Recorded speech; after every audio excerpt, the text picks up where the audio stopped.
Mount Terror, the awakening beneath the ice.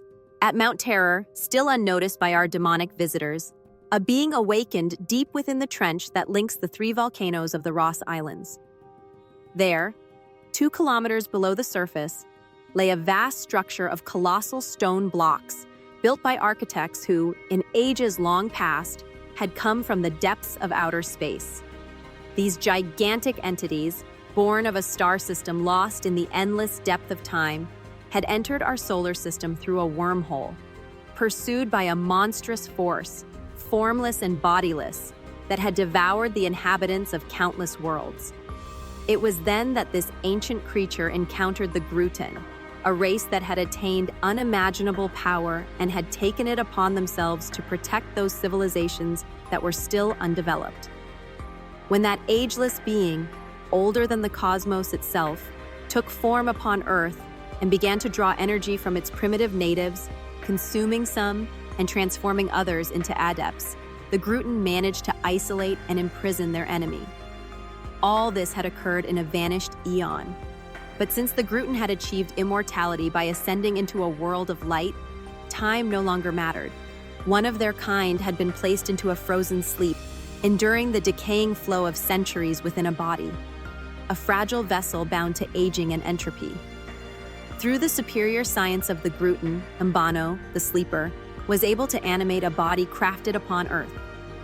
This last of his kind inhabited the long-abandoned ruins of the Gruten residence beneath the Antarctic ice, an underground complex sprawling across vast distances. Mbano guarded Cthulhu, as the being had named itself when it took form upon the planet. Why it had denied its eternal nature was unknown to the Gruten, and even Mbano could not tell. As long as the prisoner retained any substance distinguishable from its surroundings, the Gruten technology held it captive. Since the dawn of the lost Aeon, Mbano, through his avatar, had watched humanity evolve. He had seen mankind lifted from its primitive state by other cosmic races, who had already sought to counter Cthulhu's baleful influence, the force that made men demonic and set nations upon each other.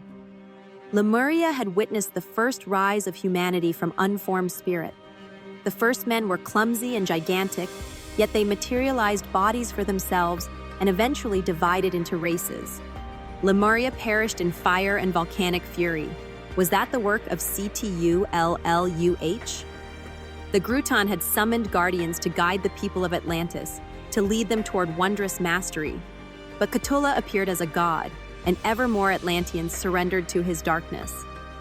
At last, the Gruten were forced to drown the entire Atlantean race, to save the remainder of humankind from corruption.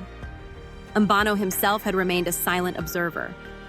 When Cthulhu harnessed the devouring energy of a black hole to forge a counterworld, a realm where his earthly followers were preserved after death, the Gruten intervened one final time.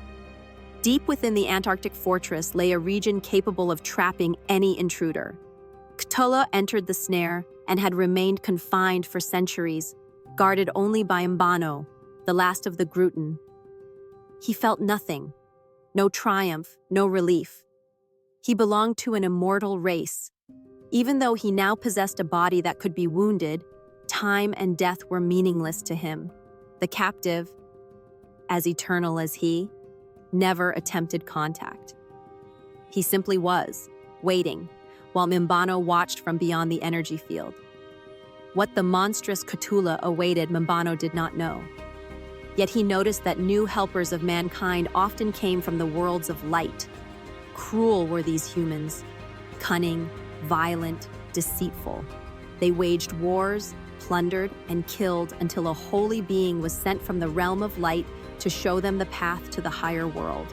That was the first time Cthulhu had stirred.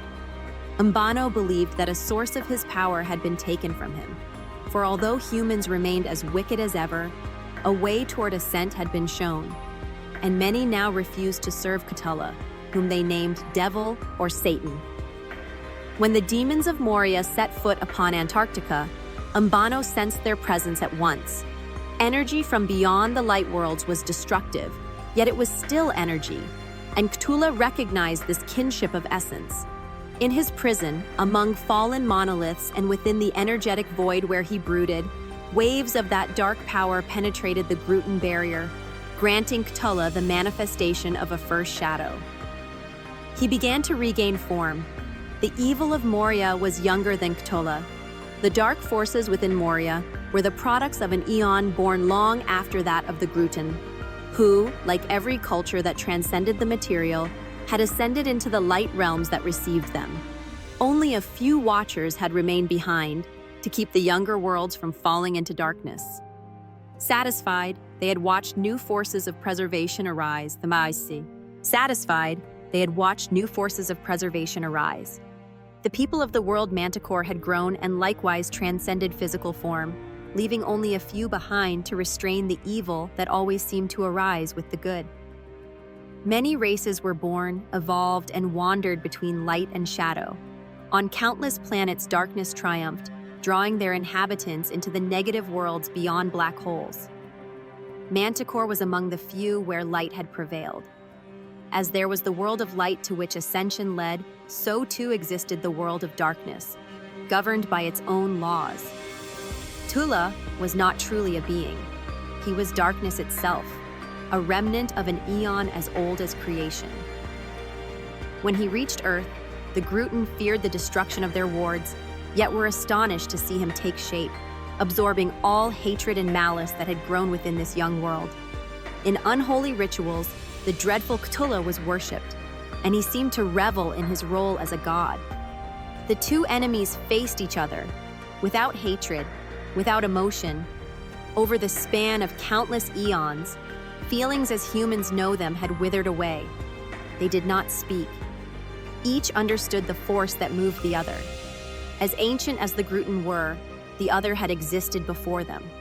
And yet, since worlds continued to evolve and endure, perhaps their struggle would never truly end. Others would one day take the place of the Gruten. Only that shadow before him would remain unchanged. Was it he who would one day devour the material worlds? And what then, Umbano wondered, but he dismissed the thought. It was futile. He checked the isolation field and strengthened the energy barriers until the shadow faded once more. "I wait, but my sleep will end," it murmured, sounding like the grinding of ice above the station.